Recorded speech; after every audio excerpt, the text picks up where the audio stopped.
APDCL assistant accountant অফিচাৰৰ grade 369 post মুকলি কৰা হৈছে। এলিজিবল আৰু ইণ্টাৰেষ্টেড কেণ্ডিডেটে এপ্লাই কৰিব পাৰে। নমস্কাৰ বন্ধুসকল, আজিৰ এই ভিডিঅ'ত মই আপোনালোকক কেনেকৈ আপোনালোকে APDCL assistant accountant officer grade 3 পোষ্টৰ কাৰণে এপ্লাই কৰিব A to Z account creator পৰা প্ৰিণ্ট আউট কৰালৈকে সকলো দেখুৱাম। বন্ধুসকল, APDCL যি এছিষ্টেণ্ট একাউণ্টেণ্ট অফিচাৰ বা AAO পোষ্ট মুকলি কৰা আছে তাৰ এক্সাম APSC বা আছাম পুলিচ ছাৰ্ভিচ কমিশ্যনাৰে কণ্ডাক্ট কৰাব। এপ্লাই কৰিবৰ কাৰণে আপোনালোকে APSC এই পেজত আহিব লাগিব। ইয়াৰ ডাইৰেক্ট লিংক মই ডেছক্ৰিপশ্যনত দি দিম। ডেছক্ৰিপশ্যনত গৈ আপোনালোকে ইয়াত আহিব পাৰিব। যদি আপোনালোকে APSCত প্ৰথমবাৰৰ কাৰণে ভিজিট কৰিছে বা আপোনালোকৰ APSC কোনো ধৰণৰ একাউণ্ট ক্ৰিয়েট কৰা নাই, তেতিয়াহ'লে আপোনালোকে প্ৰথমতে ইয়াত একাউণ্ট ক্ৰিয়েট কৰিব লাগিব। একাউণ্ট ক্ৰিয়েট কৰিবৰ কাৰণে ৰেজিষ্টাৰ বটনত ক্লিক কৰিব। তাৰপিছত আপোনালোকৰ এনেকৈ ক্ৰিয়েট এন একাউণ্টৰ ফৰ্মখন খোল খাই আহিব। তো ইয়াত আপোনাৰ ফুল নেম এণ্টাৰ কৰিব, আপোনাৰ ফাদাৰ্ছ নেম আৰু মাদাৰ্ছ নেম এণ্টাৰ কৰিব। তাৰপাছত আপোনাৰ জেণ্ডাৰ ইয়াত চুজ কৰিব। জেণ্ডাৰ চুজ কৰাৰ পিছত ইয়াত আপোনালোকে এটা এক্টিভ ইমেইল ID আৰু মোবাইল নম্বৰ এণ্টাৰ কৰিব। তাৰপিছত আপোনালোকৰ ডেট অফ বাৰ্থ ইয়াত আপোনালোকে কেলেণ্ডাৰৰ পৰা চুজ কৰি ল'ব।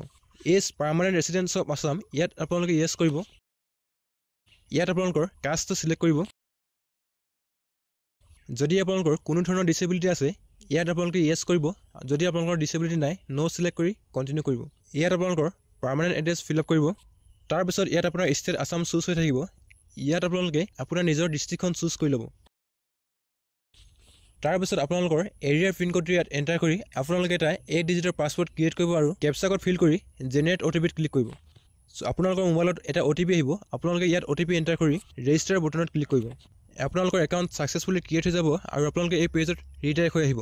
এপ্লাই কৰাৰ আগতে আপোনালোকে আপোনালোকৰ প্ৰফাইল ইয়াত কমপ্লিট কৰিব লাগিব। তাৰ কাৰণে আপোনালোকে ষ্টেপ 1ত ক্লিক কৰিব। ইয়াত আপোনালোকে OKত ক্লিক কৰিব। প্ৰুফ ডিটেইলছৰ কাৰণে আপোনালোকে এখন ডকুমেণ্ট চিলেক্ট কৰিব লাগিব। তাৰ কাৰণে আপোনালোকে Aadhaar card, driving licence, PAN card, passport বা ভোটাৰ ID যিকোনো এখন চুজ কৰিব পাৰে। যদি আপোনালোকৰ আধাৰ কাৰ্ড আছে আধাৰ কাৰ্ড চিলেক্ট কৰিব। তাৰপিছত আপোনালোকৰ আধাৰ কাৰ্ডৰ 4টা লাষ্ট ডিজিট ইয়াত আপোনালোকে এণ্টাৰ কৰিব লাগিব। আপোনালোকৰ লাষ্টৰ 4 ডিজিট ইয়াত এণ্টাৰ কৰি আপোনালোকে কনফাৰ্ম কৰিব।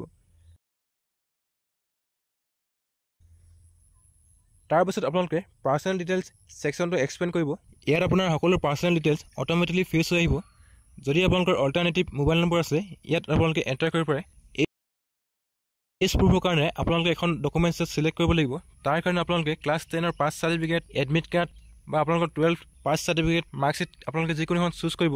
তাৰপিছত আপোনালোকে কেটেগৰী বা কাষ্ট ছেকশ্যনটো ফিল আপ কৰিব লাগিব। ইয়াত আপোনালোকৰ চাৰ্টিফিকেট নম্বৰ, ইছ্যু অথৰিটি আৰু আপোনালোকৰ চাৰ্টিফিকেটখন যোনটো ডেটত ইছ্যু হৈছিলে কেলেণ্ডাৰৰ পৰা আপোনালোকে চুজ কৰিব। তাৰপিছত আপোনালোকৰ এড্ৰেছ ডিটেইলছ ছেকশ্যনটো আপোনালোকে এক্সপ্লেইন কৰিব। ইয়াত আপোনালোকৰ এড্ৰেছ প্ৰিফিল হৈ আহিব। আপোনালোকে ছেভ এণ্ড নেক্সটত ক্লিক কৰিব। ইয়াত OKত ক্লিক কৰিব।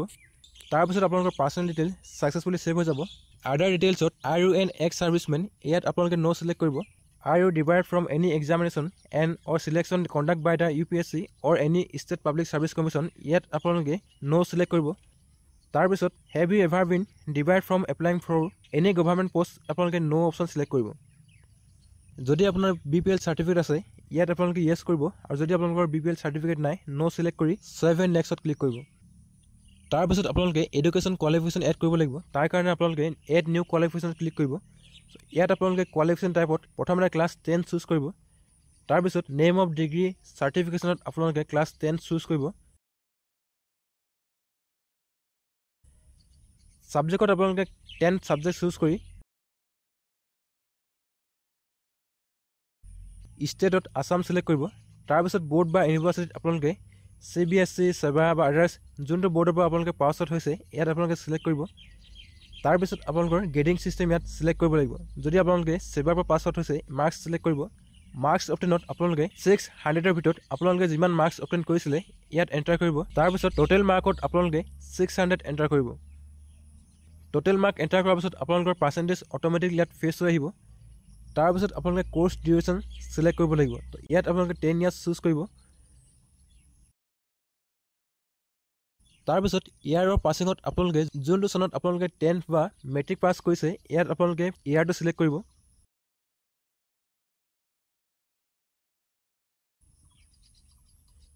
তাৰপিছত আপোনালোকৰ পাছিং ডিভিজন ইয়াত আপোনালোকে চিলেক্ট কৰি ছেভত ক্লিক কৰিব। ইয়াত আপোনালোকে OKত ক্লিক কৰিব। আপোনালোকৰ এডুকেশ্যন কোৱালিফিকেশ্যন ছাকচেছফুলি ছাবমিট হৈ যাব। এইবাৰ আপোনালোকে 12 এডুকেশ্যন এড কৰিব লাগিব। তাৰ কাৰণে এড নিউ কোৱালিফিকেশ্যন ক্লিক কৰিব। আপোনালোকে ক্লাছ 10ৰ নিচিনাকৈ ক্লাছ 12 এডুকেশ্যন ইয়াত এড কৰিব। আপোনালোকে কোৱালিফিকেশ্যন টাইপত 12 চিলেক্ট কৰিব। নেম অফ ডিগ্ৰী অৰ চাৰ্টিফিকেটত আপোনালোকে ক্লাছ 12 সিলেক্ট কৰি সাবজেক্টত আপোনালোকৰ ষ্ট্ৰীমটো চুজ কৰিব যদি আপোনালোকে আৰ্টছৰ আছিলে আৰ্টছ সিলেক্ট কৰিব কমাৰ্চৰ হ'লে কমাৰ্চ যদি আপোনালোকৰ সায়েন্স ষ্ট্ৰীমৰ আছিলে সায়েন্স ষ্ট্ৰীম সিলেক্ট কৰিব তাৰপিছত আপোনালোকৰ ষ্টেট আসাম ইয়াত সিলেক্ট কৰিব বোৰ্ড ইউনিভাৰ্চিটিত আপোনালোকে AHSEC সিলেক্ট কৰি গ্ৰেডিং সিস্টেমটো আপোনালোকে সিলেক্ট কৰিব তাৰপিছত মাৰ্কছ অপশ্যনত আপোনালোকৰ টোটেল মাৰ্কছ যিমান পাইছিলে ইয়াত আপোনালোকে এণ্টাৰ কৰিব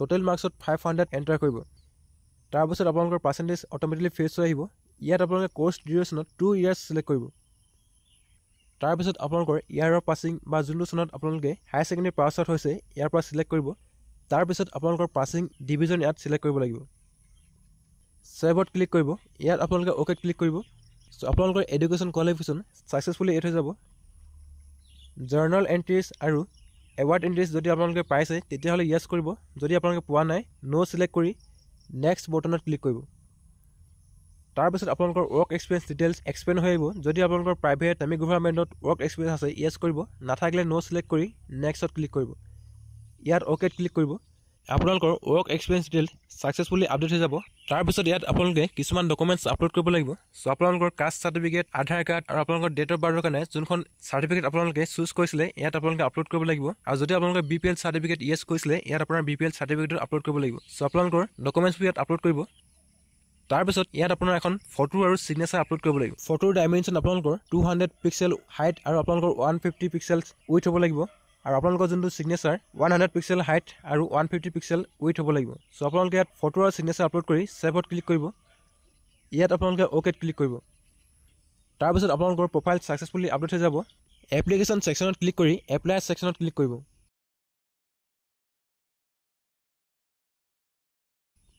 ইয়াত আপোনাৰ কাৰেণ্ট এডভাৰটাইজমেণ্ট শ্ব' কৰিব সো আপোনালোকে পেজটো স্ক্ৰল কৰি এছিষ্টেণ্ট একাউণ্টেণ্ট অফিচাৰ বা AAO আপোনালোকৰ 69 পোষ্ট এপ্লাই বটনত ক্লিক কৰিব তাৰপিছত আপোনালোকৰ এছিষ্টেণ্ট একাউণ্টেণ্ট অফিচাৰৰ এপ্লাই পেজটো ইয়াত খোল খাই আহিব তো ইয়াত আপোনালোকৰ পাৰ্চনেল ডিটেইলছ যিমান আছে সকলো আপোনালোকৰ অটোমেটিকলি ফেচ হৈ আহিব ইয়াত আপোনালোকে কোনো গড়বড় নকৰিব তাৰপিছত পেজটো স্ক্ৰল কৰিব এড্ৰেছ সেকশনত যদি আপোনালোকৰ permanent address present address same হয় আপোনালোকে বক্সত ক্লিক কৰিব তাৰপিছত আপোনালোকৰ আদাৰ ডিটেইলছ দিব লাগিব তাৰ কাৰণে আপোনালোকে RUN employee of the state government of Assam ইয়াত আপোনালোকে নো সিলেক্ট কৰিব যদি আপোনালোকে ষ্টেট গভৰ্ণমেণ্টৰ এমপ্লয়ী হয় ইয়েস চুজ কৰিব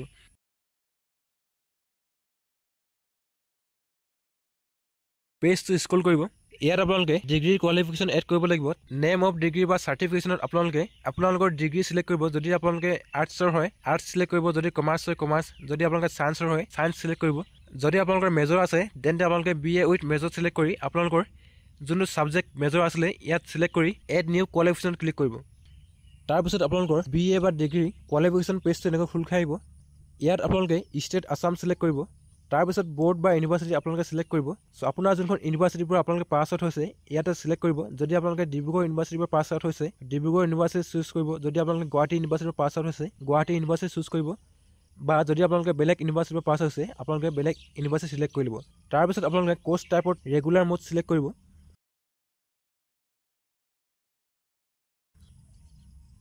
তাৰপিছত আপোনালোকৰ মাৰ্কিং সিস্টেম আপোনালোকে সিলেক্ট কৰিব লাগিব যদি আপোনালোকে গ্ৰেডিং সিস্টেম সিলেক্ট কৰে ইয়াত আপোনালোকৰ গ্ৰেডটো সিলেক্ট কৰিব তাৰপিছত আপোনালোকৰ BA যিমান পাৰ্চেন্টেজ আছিলে ইয়াত আপোনালোকে এণ্টাৰ কৰিব তাৰপিছত আপোনালোকৰ কোৰ্স ডিউৰেশ্যন ইয়াতে আপোনালোকে 3 ইয়াৰ্ছ চুজ কৰিব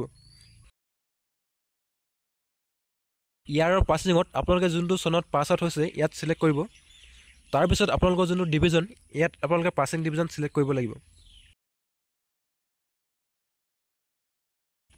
তাৰপিছত আপোনালোকৰ গ্ৰেজুৱেশ্যনত সেমিষ্টাৰ 1 ৰ পৰা সেমিষ্টাৰ 6 লৈকে যিমান মাৰ্কশিট আছে আপোনালোকে গোটেইবোৰ স্কেন কৰি এটা সিঙ্গল PDF ফাইল বনাব লাগিব আৰু তাৰপিছত আপোনালোকে ইয়াত আপলোড কৰিব লাগিব সো আপোনালোকে PDF ফাইল বনাই ইয়াত আপলোড কৰিব তাৰপিছত আপোনালোকৰ BA BSc বা BCom যোনখন পাছ সাৰ্টিফিকেট ইয়াত আপোনালোকে PDF ফৰ্মেটত আপলোড কৰিব তাৰপিছত ইয়াত আপোনাৰ গ্ৰেজুৱেশ্যনৰ মাৰ্কশিটৰ বেক সাইডটো আপোনালোকে আপলোড কৰিব আৰু সেভত ক্লিক কৰিব ইয়াত আপোনালোকে ওকেত ক্লিক কৰিব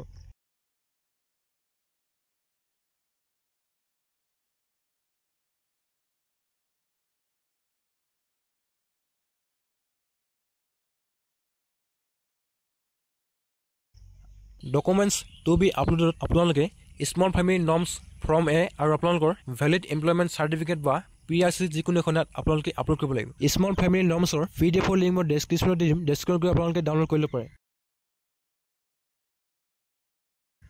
ডিপাৰ্টমেণ্টেল কেণ্ডিডেট আপোনালোকে নো চিলেক্ট কৰিব তাৰপিছত ইয়াত আপোনাৰ এডুকেশ্যন কোৱালিফিকেশ্যন ডিটেইলছ চিলেক্ট কৰিব লাগিব যদি আপোনালোকে BA পাছ আউট হৈছে আপোনালোকে BS চিলেক্ট কৰিব যদি আপোনালোকৰ BCom আছে বেচেলাৰ অফ কমাৰ্চ চিলেক্ট কৰিব যদি আপোনালোকে ইকনমিক্সত মেজৰলৈ BA কৰিছে তেন্তে আপোনালোকে BA উইথ মেথামেটিক্স বা আপোনালোকৰ যদি ষ্টেটিক্স আছিলে BA উইথ ষ্টেটিক্স চিলেক্ট কৰিব তাৰপিছত আপোনালোকৰ গ্ৰেজুৱেশ্যনৰ পাৰ্চেণ্টেজ ইয়াত এণ্টাৰ কৰিব ডিপ্ল'মা ইন কম্পিউটাৰ এপ্লিকেশ্যন আপোনালোকে মিনিমাম 3 মান্থছৰ আপোনালোকৰ এখন কম্পিউটাৰ চাৰ্টিফিকেট লাগিব চ' ইয়াত আপোনালোকে ইয়েছ অপশ্যনত ক্লিক কৰিব ইয়াত আপোনাৰ ডিপ্ল'মা ইন কম্পিউটাৰ এপ্লিকেশ্যনৰ পাছ চাৰ্টিফিকেট আপলোড কৰিব তাৰপিছত আপোনালোকৰ আণ্ডাৰটেকিঙত আপোনালোকে ডিক্লেৰেশ্যন দিব আৰু প্ৰিভিউ এপ্লিকেশ্যনত ক্লিক কৰিব আপোনালোকৰ এপ্লিকেশ্যনৰ এটা প্ৰিভিউ আহিব চ' আপোনালোকে প্ৰিভিউটো ভালকৈ চাই ল'ব যদি আপোনালোকৰ ভুল হৈ আছে কেঞ্চেলত ক্লিক কৰি এডিট কৰিব পাৰে তাৰপিছত ছাবমিট বটনত ক্লিক কৰিব ইয়াত আপোনালোকে অ'কেত ক্লিক কৰিব আপোনালোকৰ এপ্লিকেশ্যন ছাকচেছফুলি ছাবমিট হৈ যাব তাৰপিছত ইয়াত আপোনালোকে এপ্লিকেশ্যন ফিজ পে'মেণ্ট কৰিব লাগিব যদি আপোনালোকে BPL কেণ্ডিডেট হয় আপোনালোকৰ 47 ৰুপিজ পে'মেণ্ট কৰিব লাগিব পে'মেণ্ট কৰিবৰ কাৰণে পে' নাওত ক্লিক কৰিব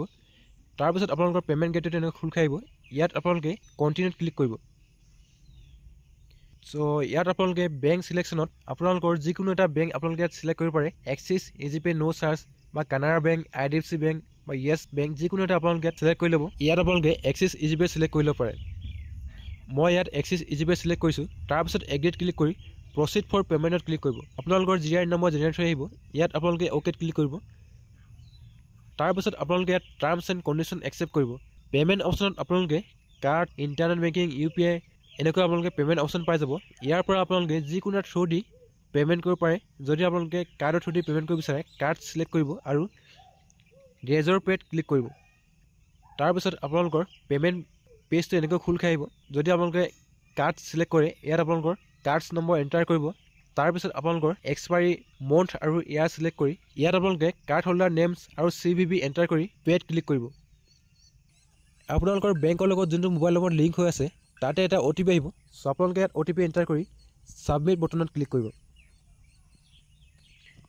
আপোনাৰ পে'মেণ্ট ছাকচেছ হোৱাৰ পিছত আপোনালোকৰ পে'মেণ্ট শ্লিপ জেনেৰেট হৈ আহিব আৰু এইখন আপোনালোকে যদি প্ৰিণ্ট আউট কৰিব বিচাৰে প্ৰিণ্ট কৰি ল'ব পাৰে আপোনালোকৰ এপ্লিকেশ্যন প্ৰিণ্ট কৰিবৰ কাৰণে আপোনালোকে এপ্লিকেশ্যনৰ ছেকশ্যনত গৈ মাই এপ্লিকেশ্যনত ক্লিক কৰিব আৰু আপোনালোকৰ যি এপ্লিকেশ্যন ইয়াত আপোনালোকৰ প্ৰিভিউ আহিব তো এইখন আপোনালোকে যদি প্ৰিণ্টাৰ আছে প্ৰিণ্ট কৰি ল'ব পাৰে এনেকৈ আপোনালোকে APDCL যি 69 এছিষ্টেণ্ট একাউণ্টেণ্ট অফিচাৰ পোষ্ট তাৰ কাৰণে এপ্লাই কৰিব পাৰে যদি আপোনালোকে আমাৰ চেনেলত নতুনকৈ আছে চেনেলটো ছাবস্ক্ৰাইব কৰি ভিডিঅ'টো লাইক কৰিব আৰু তাৰ কাষতে থকা বেল আইকনটো প্ৰেছ কৰি ল'ব যাতে আপোনালোকে আহিবলগীয়া গুৰুত্বপূৰ্ণ ভিডিঅ'ৰ ন'টিফিকেশ্যন মিছ নকৰে